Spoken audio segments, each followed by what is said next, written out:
네, 안녕하세요. 저는 강구상손병원의 혈액종양내과 강지훈이라고 합니다. 제가 말씀드릴 질문은 암 위험 요인은 여러 가지라고 하시면서 특별히 담배를 계속 끊어야 한다고 많이 강조하시는 이유가 무엇인가요? 담배를 안 피우면 암에 걸릴 확률이 낮은 게 맞나요? 이제 이렇게 물어보신 분이 계셨는데요. 실제로 저희가 진료 현장에서 가장 많이 듣는 질문 중에 하나입니다.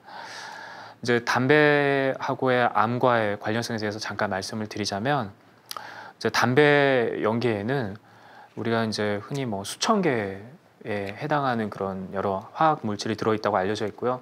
이 중에 이제 한 뭐 200~300개 정도가 굉장히 좀 해로운 물질이다 이렇게 알려져 있습니다.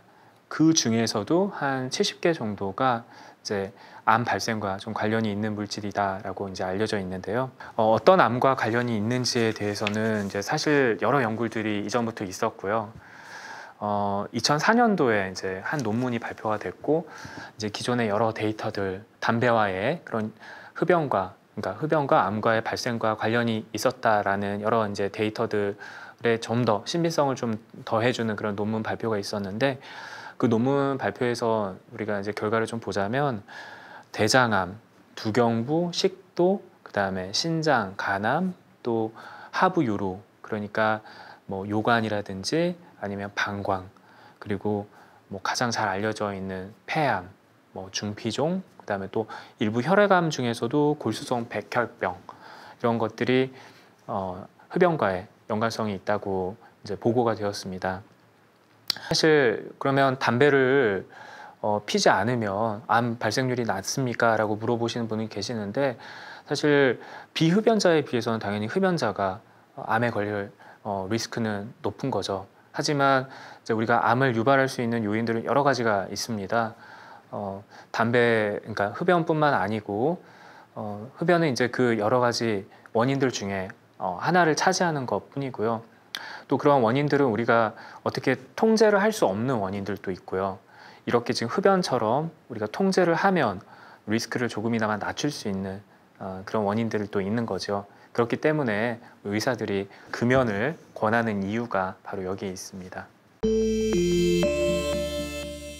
그 다음 질문인데요. 항암 치료를 받았는데 어떠한 부작용도 느끼지 못하고 6주기까지 치료를 마쳤습니다. 항암제는 암과 함께 몸도 상하는 치료라고 알려져 있는데, 부작용이 없으면 치료 효과도 적은 것 아닌가요? 약을 조금만 쓴 게 아닐까요? 라는 질문인데요. 이 질문 역시도 저희가 굉장히 자주 받는 질문이고요. 결론부터 말씀드리면 항암과 관련된 부작용과 어떤 치료의 반응과는 사실 큰 연관성이 없다고 알려져 있습니다. 그러니까 지금 우리 환자분께서 겪으셨던 이런 어떤 부작용이 없다라는 거는 사실 부작용 관리를 잘해서 그랬을 가능성이 더 높고요.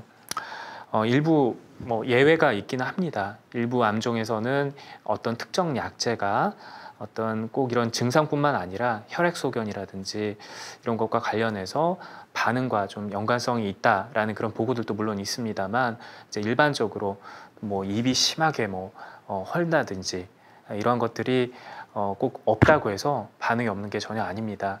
일부 환자들은 반응이 없는 환자들의 경우에도 부작용이 심한 분도 계시고요. 반응이 있는 환자분들 중에서 부작용이 거의 없는 분도 계시기 마련이거든요. 그래서 이거는 둘의 상관성을 반드시 그렇게 연관 짓지 않으시는 게 좋겠습니다.